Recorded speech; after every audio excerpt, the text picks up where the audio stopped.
Pemirsa Intens investigasi kasus perselingkuhan Andrew Andika dengan sederet wanita. Salah satunya diduga dengan Soraya Rashid yang dibongkar secara belak-belakan oleh sang istri Tengku Dewi Putri. Kian hari kian bergulir panas.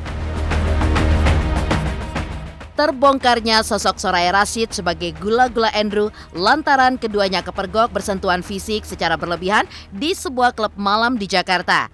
Kepada Tengku Dewi yang menghubunginya lewat sambungan telepon, Soraya Rashid mengakui hal tersebut.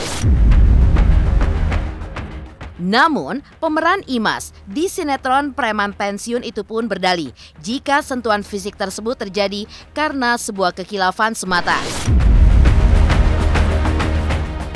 Nasi sudah menjadi bubur, alih-alih memaafkan perselingkuhan sang suami. Tengku Dewi sepertinya sudah patah arang dengan kelakuan sang suami yang acap berbagi hasrat dengan wanita lain. Dan akhirnya menunjuk pengacara kondang Minola Sebayang sebagai kuasa hukumnya yang akan mengurus semua urusan perceraiannya dengan Andrew. Di sisi lain, sederet sahabat pun memberikan dukungan penuh kepada Tengku Dewi untuk kali ini bertindak tegas kepada Andrew. Lantas, seperti apa pesan menohok Nikita Mirzani yang meminta Tengku Dewi agar segera meninggalkan Andrew Andika?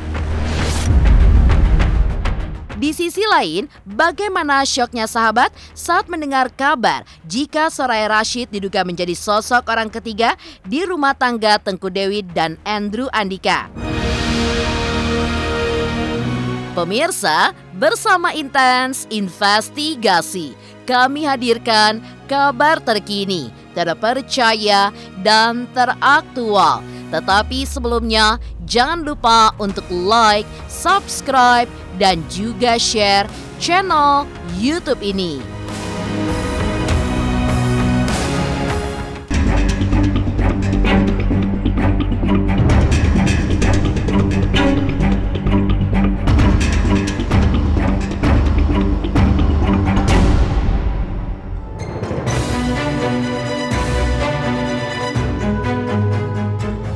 Kabar dugaan perselingkuhan antara Andrew Andika dengan Soraya Rashid yang dibongkar secara belak-belakan oleh sang istri Tengku Dewi Putri ternyata turut ditanggapi oleh Nikita Mirzani.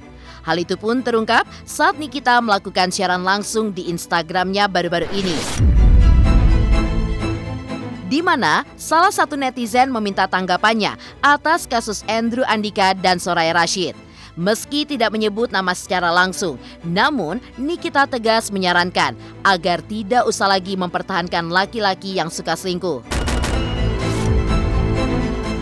Laki kalau udah punya pasangan, mau dia baru pacaran kek, mau dia sudah menikah, intinya kalau sudah punya pasangan tapi masih suka, nggak usah dipertahanin. Walaupun pihak wanita masih memiliki rasa cinta yang besar sekalipun, lagi-lagi Nikita pun menyarankan untuk melepaskan laki-laki yang suka selingkuh seperti Andrew Andika. Kalau laki udah selingkuh, udah nggak usah dipertahanin, nggak usah dipertahanin, nggak usah. Laki kalau udah punya pasangan, mau dia baru pacaran kek, mau dia sudah menikah kek, gak usah dipertahanin, gak usah dipertahanin. Laki tuh kayaknya cuma 1% doang yang gak suka pasangannya.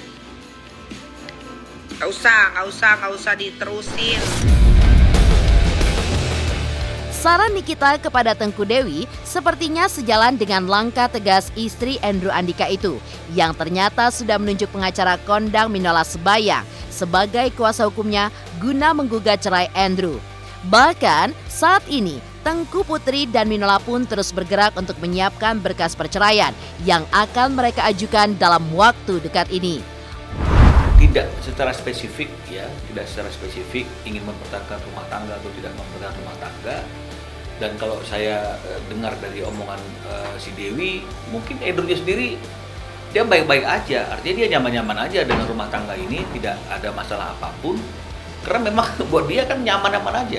Artinya toh dia kok yang punya hubungan dengan wanita lain gitu ya. Jadi tetap ada perkawinan ini juga bagi dia nggak ada masalah. Nah, tapi Dewinya yang memang sudah sampai kepada keputusan ini nggak sehat perkawinan seperti ini dan harus diakhiri.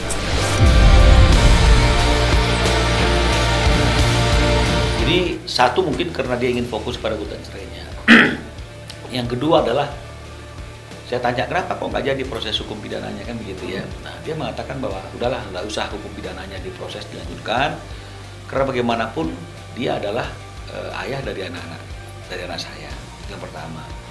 Yang kedua adalah Dewi juga mengatakan bahwa Andrew juga selain suami dan tulang punggung bagi keluarganya, Andrew juga tulang punggung bagi orang tuanya. Gitu ya. Jadi dia nggak mau ada satu situasi dan kondisi yang terlalu membuat Andrew juga jadi seperti bagaimana nantinya ke depan.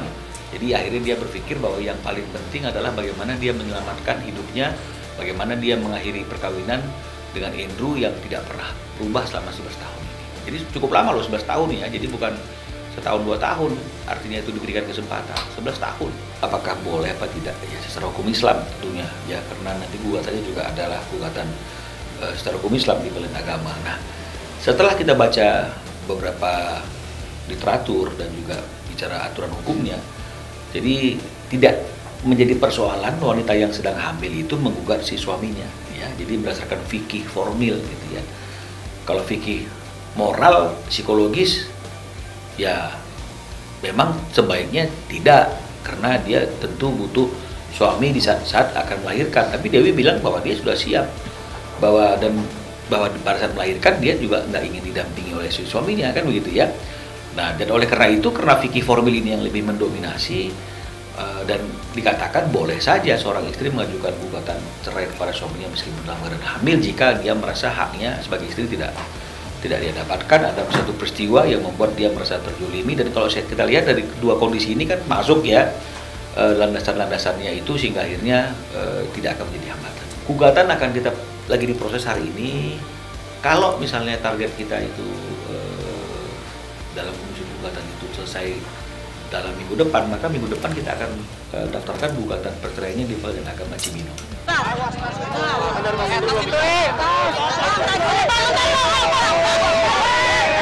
Kabar Kak Dewi gimana? Kak Dewi, apa yang disampaikan Mbak tentang masalah rumah tangga Mbak? Anterin anak dulu. Kak Dewi, apa yang spirit nuril apa yang disampaikan Mbak? Kak Dewi, Belakang dikit. Kak Dewi mungkin apa yang disampaikan untuk melihat masalah yang dihadapi Mbak? Proses hukum sudah ada Kak Dewi. Perselingkuhan yang diduga sudah berkali-kali dilakukan oleh Andrew, termasuk dengan rekannya sesama selebritis Soraya Rashid. Pastinya telah mengoyak rasa cinta Tengku Dewi kepada sang suami. Tidak hanya itu, perselingkuhan tersebut juga telah mencederai marwah Tengku Dewi sebagai seorang istri dan juga ibu bagi anak-anaknya. Bagi Tengku Dewi, bercerai juga dianggap sebagai langkah terbaik guna menjaga kondisi mentalnya yang kini tengah hamil anak kedua serta mental anak pertamanya. Semua ini yang akhirnya menggerakkan Tengku Dewi untuk menyegerakan perceraiannya dengan sang suami yang telah menjadi pendamping hidupnya selama 11 tahun belakangan ini. Detail Dewi nggak cerita, ya, dan saya juga jujur nggak bertanya secara detail karena saya takut ketika saya tanya secara detail berapa kali, kapan saja, dengan siapa, bagaimana kejadiannya, itu membuka memori yang ingin ditutup-tutupi juga atau dilupakan oleh Dewi, karena itu bisa merusak mental dan psikologisnya, apalagi hari ini dia lagi dalam keadaan hamil. Dewi sendiri menyampaikan bahwa itu lebih dari, ya sering lah gitu ya, artinya dalam 11 tahun perkawinan mereka itu kejadian yang seperti ini bukan sekali dua kali, berarti kan kalau menurut saya pasti sudah terlalu sering ya, karena kalau misalnya masih 1 kali, 2 kali, bahkan 3 kali, mungkin ya Dewi mungkin berpikir ya udahlah, kalau memang dia bisa berubah kenapa tidak. Tapi ini saya yakin sudah lebih banyak dari 3 kali itu, sehingga akhirnya Dewi berpikir ini nggak bisa seperti ini, dan akhirnya dia sampai kepada keputusan perkawinan ini harus diakhiri, kita harus berpisah karena dia ingin melanjutkan perkawinan tanpa ada gangguan mental, psikologis, karena kan mentalnya kena nih, kok suaminya terus berselingkuh, terus kemudian heboh lagi kan begitu ya. Dia juga harus menjaga marwahnya sebagai seorang istri, dia juga harus menjaga mental anak-anaknya. Jadi akhirnya dia berpikir wah ini harus segera diakhiri perkawinannya. Sudah tidak ada komunikasi, ya. Jadi antara Tengku Dewi dengan Andrew sekarang ini sudah putus komunikasi. Doain aja yang terbaik. Dari pesan menok Nikita Mirzani untuk Tengku Dewi, lantas bagaimana syoknya sahabat saat mendengar kabar jika Soraya Rashid diduga menjadi sosok orang ketiga di balik kisruh rumah tangga Tengku Dewi dan Andrew Andika? Pemirsa Intens Investigasi, jangan lupa saksikan terus Intens Investigasi. Dan pastikan jangan lupa untuk like, subscribe, share, dan komen jelang 3 juta subscribers channel Intens Investigasi. Halo, aku Hanum Ramantio. Ayo subscriber Intens Investigasi jelang 3 juta subscriber.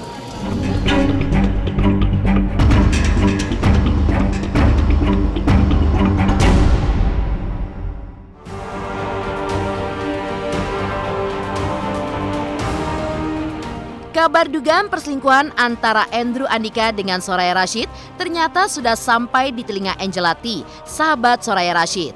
Tidak dipungkiri, sebagai sahabat, Angela pun mengaku syok saat kali pertama mendengar kabar jika Soraya diduga menjadi sosok orang ketiga dalam perkara rumah tangga Tengku Putri dan juga Andrew Andika.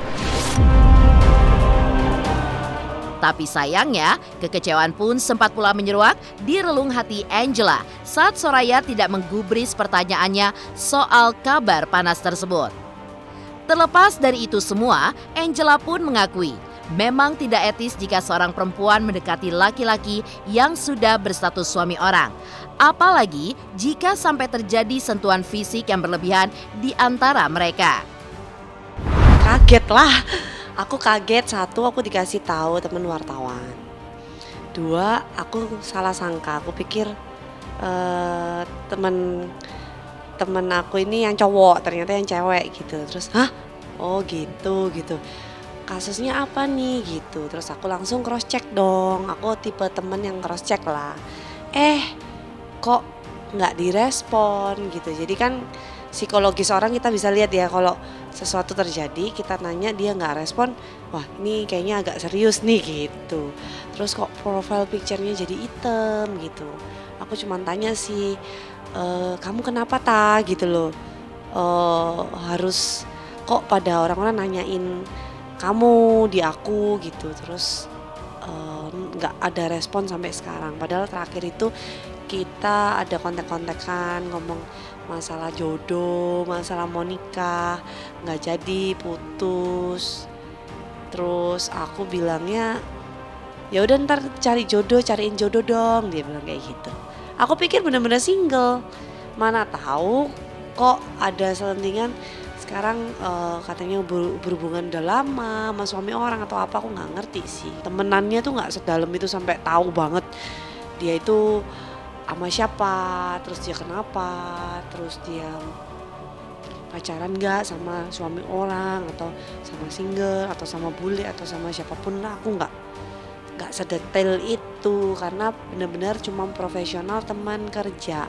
Bulan lalu paling ya, beberapa minggu yang lalu loh. Jadi aku memang WA dia, kamu mau nikah nggak? Aku mau sponsorin nih gitu. Terus dia bilang, enggak nih, baru putus. Loh kenapa putus? Iya soalnya pacar gua posesif, jadi cariin dong jodoh lagi gitu. Terus aku kayak, ya udah cari aja duda yang mapan gitu, jangan main-main doang gitu. Aku sebagai temen tuh selalu memberikan nasihat-nasihat aja sih, yang jangan gonta-ganti pacar gitu. Kenapa putus? Aku pikir udah go public, aku pikir udah serak gitu, ayo nikah gitu. Aku kan suka nguplek-nguplek temen gua, yuk nikah yuk gitu. Sebagai sahabat dan juga rekan kerja, Angelati pastinya tahu betul bagaimana sosok Soraya Rashid dalam kesehariannya. Di mata Angela, Soraya memang memiliki beragam daya tarik bagi lawan jenisnya. Ya, selain bentuk fisik dan wajah yang mengundang, gaya bicara sahabatnya itu pun yang manja, juga selalu mampu menghipnotis lawan bicaranya. utamanya para kaum pria. Terlepas dari itu semua, di mata Angelati, Soraya Rashid juga dikenal sebagai sosok yang humble kepada semua orang, termasuk saat di lokasi syuting. Kalau as a temen orangnya jujur ya, karena aku deket sama dia lumayan. Orangnya satu asik, 2 orangnya care, terus 3 memang gaya bicaranya itu apa ya, ngomongnya kayak manja-manja gemes gitu ya. Mungkin itu yang membuat para pria-pria ini juga suka gitu sama dia. Dia kan omongannya tuh nggak angkuh gitu loh, yang kayak hai sayang gimana gini-gini. Mungkin very apa ya, friendly, lovely gitu ya. Mungkin ya salah satu karakter dia yang membuat para cowok-cowok ini juga jatuh hati ya sama dia ya. Menurut aku, dari pandangan aku seperti itu. Dan juga dia punya sex appeal yang tinggi gitu kan. Memang orangnya seksi gitu kan, memang orangnya eksotis gitu. Jadi apalagi kalau aku rasa kayak kelas-kelas bule-bule gitu, kalau lihat dia mah udah pasti naksir punya lah. Apalagi dengan gaya tutur bahasanya dia yang lemah lembut gitu kan, yang manja gitu. Orangnya gitu sih. Kalau orang bilang dia angkuh ketus gitu malah enggak. Kayak sama kru-kru TV juga, sama semuanya juga orangnya fine aja gitu. Ataukah karena karakternya dia yang very humble itu, atau very manja itu, gemes gitu. Mungkin yang itu ya yang membuat cowok-cowok pada jatuh hati. Pemirsa Intens Investigasi, jangan lupa saksikan terus Intens Investigasi. Dan pastikan jangan lupa untuk like, subscribe, share, dan komen jelang 3 juta subscribers channel Intens Investigasi.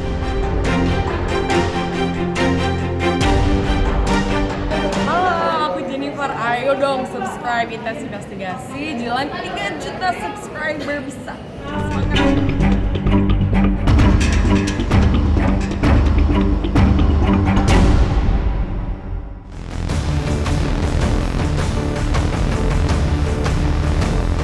Sosok Tengku Dewi yang begitu tegar membongkar dugaan perselingkuhan sang suami justru di saat dirinya tengah hamil besar, sontak memantik rasa simpati dari sang sahabat Eva Anindita.